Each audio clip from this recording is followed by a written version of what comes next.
What if you had a blueprint for a better life? Not just one magic bullet, but a whole library of 44 books, where each one is a tool designed to help you build something, well, meaningful, something intentional. That's exactly what we're going to break down here. You ever feel like you're drowning in choices? There's so much advice out there, so many different paths you could take, that it's easy to just get stuck. It's paralysis, not progress. Well, this collection, it's designed to be your guide, a clear path right through all that noise. And look, let's be clear, this is not just a homework assignment. Think of these books less like something you just read and more like tools you can actually use. Each one gives you a framework, a new way of thinking, or a skill you can start applying to your life, like today. Okay, so where do we even begin? Well, every great building starts with a solid foundation. And for us, that foundation is our own mind, our ability to focus, the habits we build, our mental toughness. Seriously, before you can build anything lasting out there in the world, you've got to get your inner world sorted out first.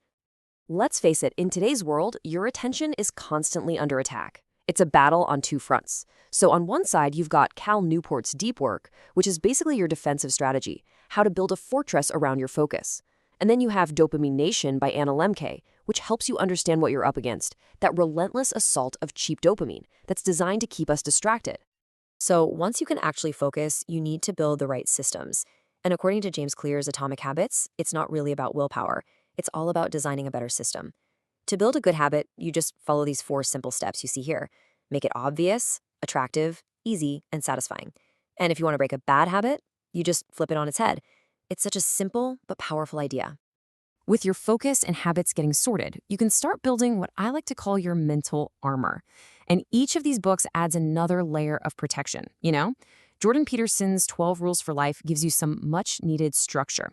David Goggins' Can't Hurt Me teaches you how to push way past what you thought your limits were.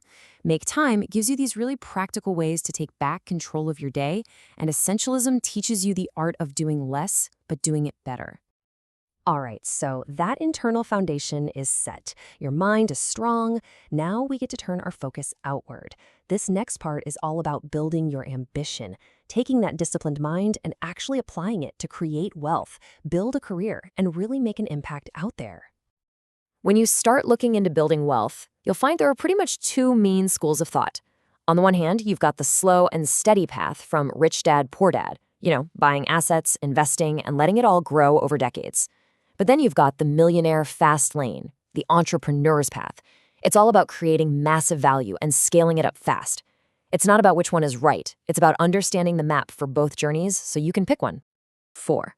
Just 4. This one little number represents one of the most game-changing ideas about work from the last 20 years, all thanks to Tim Ferriss. Now, the 4-hour work week isn't literally about working just 4 hours. It's about challenging the whole system. It's a wake-up call to use automation and smart systems to finally break the link between your time and your income.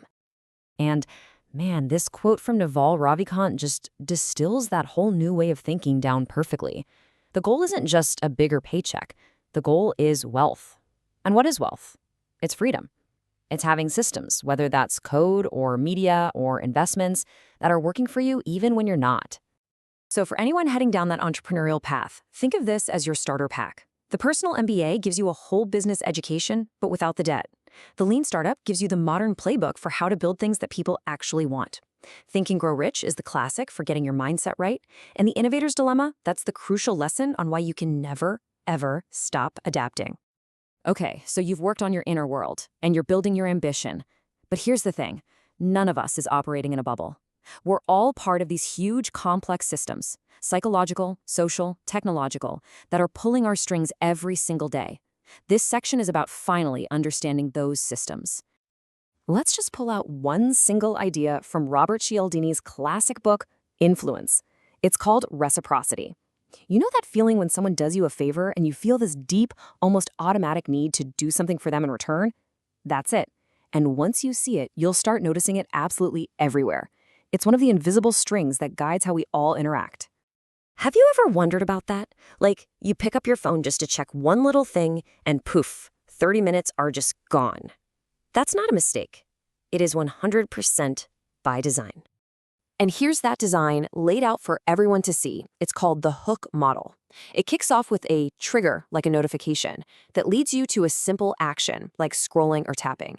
Then you get a variable reward, the slot machine effect, where you never know what you're going to see next, which keeps you hooked. And finally, you make a small investment, like a like or a comment, which sets up the next trigger.